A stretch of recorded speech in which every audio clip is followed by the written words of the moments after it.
नमस्कार, स्वागत है आपका बिहार समाचार में। बिहार की मुख्य खबरों की ओर बढ़ने से पहले एक नज़र सुर्खियों पर।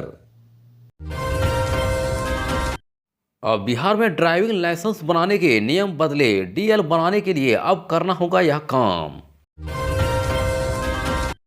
बिहार में 4 चरणों में होगी शिक्षकों की ट्रांसफर पोस्टिंग। शिक्षा विभाग ने जारी किया नई गाइडलाइन। जमीन मालिकों को नीतीश सरकार दे रही खुशखबरी। अब महज 40 रुपये में हो जाएगा यह काम। खुशखबरी मिल गया बिजली बिल कम करने का नया तरीका। अब एआई के जरिए शुरू होगा यह काम। हाईटेक होंगे बिहार के सरकारी स्कूल। अब ऐप के जरिए बनेगी बच्चों की हाजिरी। एसीएस एस सिद्धार्थ ने जारी किया आदेश। चुनाव से पहले 1 लाख और युवाओं को रोजगार देगी नीतीश सरकार। श्रम मंत्री संतोष कुमार का ऐलान।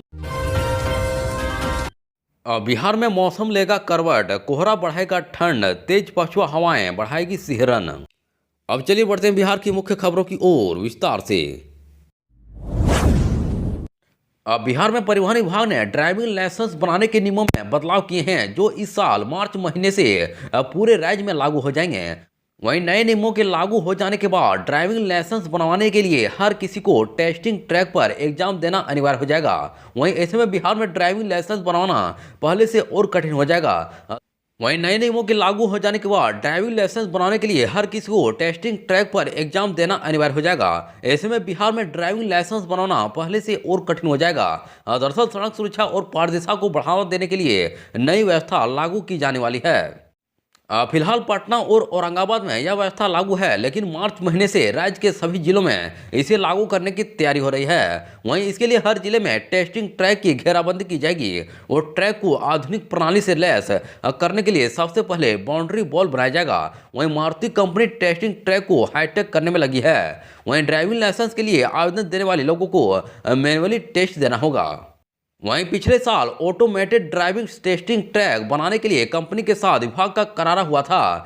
वहीं कंपनी की तरफ से डीटीओ कार्यालयों में बैटरी और यूपीएस समेत अन्य उपकरण पहुंचाए जा रहे हैं। वहीं भागलपुर, दरभंगा, पूर्णिया और सारण में डीएल टेस्टिंग ट्रैक को हाईटेक किया जा रहा है। वहीं आवेदकों को सीसीटीवी कैमरे की निगरानी में टेस्ट देना होगा। वहीं ऐसे में जो वाहन चलाने के योग्य और ट्रैफिक नियमों का पालन कर सके, उन लोगों को लाइसेंस प्रदान किया जाएगा।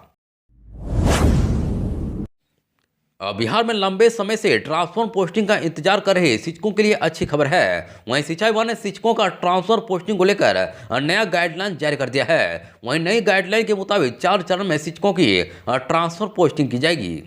दरअसल बिहार में शिक्षा विभाग ने शिक्षकों की ट्रांसफर पोस्टिंग के लिए नई गाइडलाइन जारी कर दी है। वहीं 4 चरण में शिक्षकों की ट्रांसफर पोस्टिंग होनी है। वहीं पहले चरण में उन शिक्षकों का ट्रांसफर किया जाएगा जो असाध्य रोग, गंभीर स्वास्थ्य समस्या और दिव्यांगता या मानसिक दिव्यांगता और विधवा एवं परिवक्ता की श्रेणी में आते हैं। वहीं जबकि दूसरे चरण में पति पत्नी के पदासन के आधार पर शिक्षकों का ट्रांसफर किया जाएगा।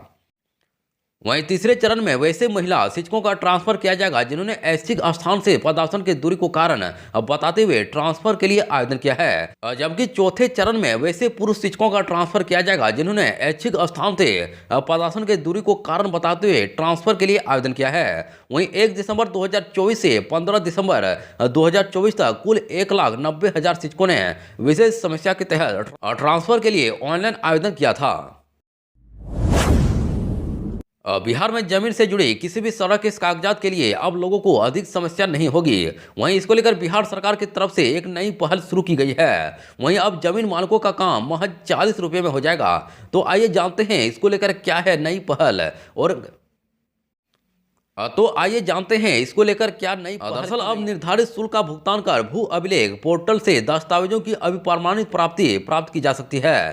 साथ ही राजस्व न्यायालय में वाद दायर किया जा सकता है। इससे संबंधित एक पत्र राजस्व एवं भूमि सुधार विभाग के सचिव जय सिंह ने सभी संवाददाताओं को लिखा है। वहीं अब राजस्व न्यायालय में वाद दायर करने के लिए 40 रुपये प्रति आवेदन शुल्क का भुगतान किया जाना है।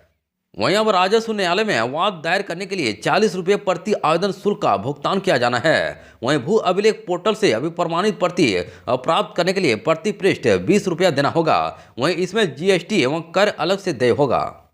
वहीं मसूदा केंद्रों में राजस्व विभाग की सभी ऑनलाइन सेवाओं के लिए दर निर्धारित किया गया है। वहीं पंजीत दो देखने के लिए 10 रुपये प्रति जमाबंदी और पंजीत देखने के साथ प्रति जमाबंदी ऑनलाइन भुगतान के लिए 20 रुपये का भुगतान लिया जाता है। दाखिल खारिज आवेदन जमा करने का शुल्क 40 रुपया प्रति आवेदन और भूमाफी हेतु आवेदन शुल्क भी 40 रुपया प्रति आवेदन तय है। बिहार में अब आप आर्टिफिशियल इंटेलिजेंस के माध्यम से अपनी बिजली की खपत कम कर सकेंगे। वहीं south Bihar power distribution company limited ने आरईसी और बिजली टेक्नोलॉजी प्राइवेट लिमिटेड के साथ इस संबंध में एक करार पर हस्ताक्षर किया। इसके बाद अब यह तय कर दिया गया कि एआई के माध्यम से बिजली पर नियंत्रण किया जाएगा। दरअसल south Bihar power distribution company limited ने आरईसी व बिजली टेक्नोलॉजी प्राइवेट लिमिटेड के साथ जो करार किया है उसके मुताबिक एसबीपीडीसीएल के उपभोक्ताओं को एआई संचालित ऊर्जा विश्लेषण प्रदान किए जाएंगे। इसके माध्यम से उपभोक्ता अपनी बिजली खपत का प्रबंधन किफायती तरीके से कर सकेंगे।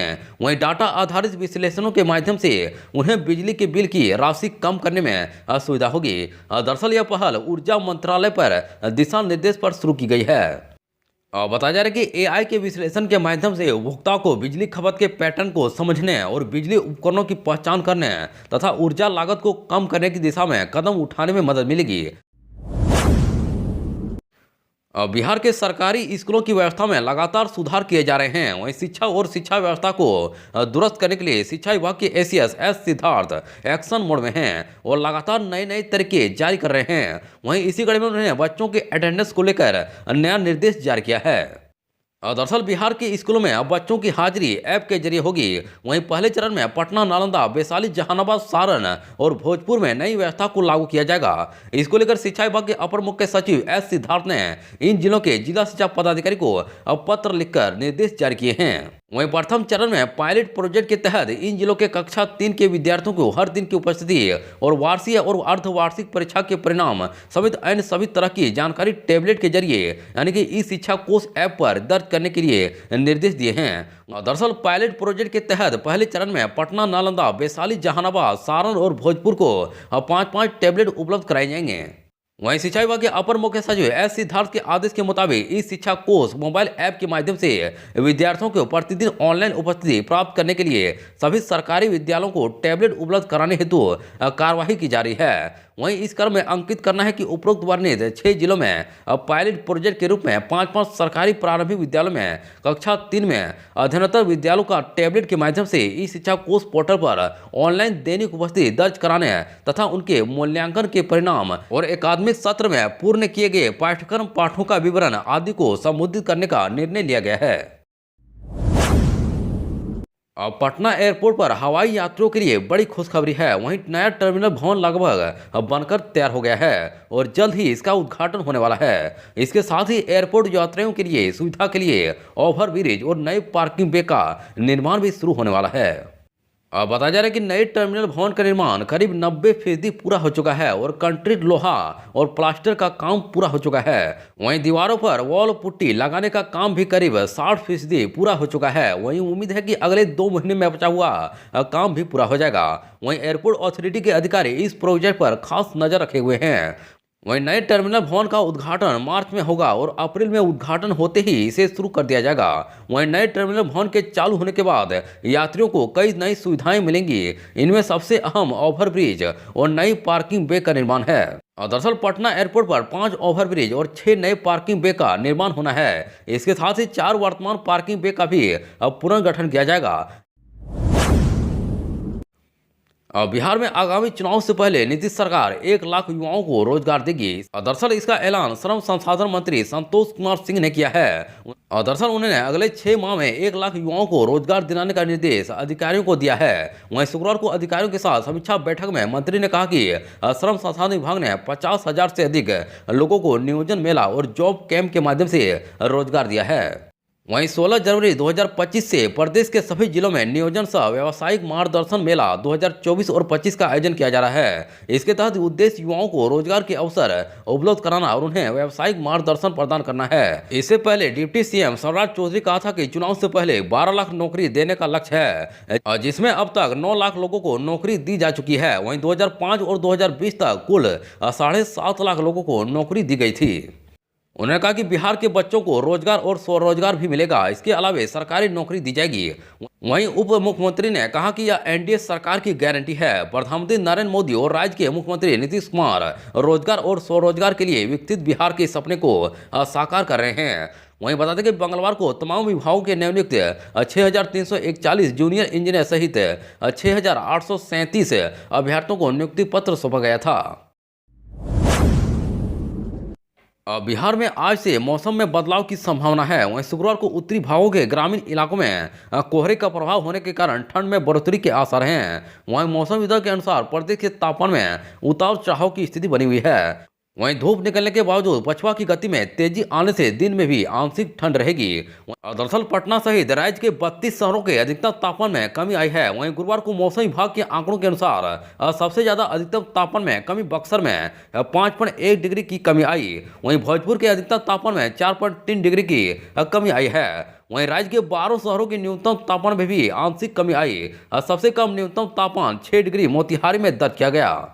वहीं सासाराम और अरवल के तापमान में 1 डिग्री और बक्सर में 1.7 और भोजपुर में 2.1, मुजफ्फरपुर में 0.5 और वाल्मीकि नगर में 2.1 डिग्री और बेगूसराय में 0.1 डिग्री सेल्सियस की गिरावट दर्ज की गई।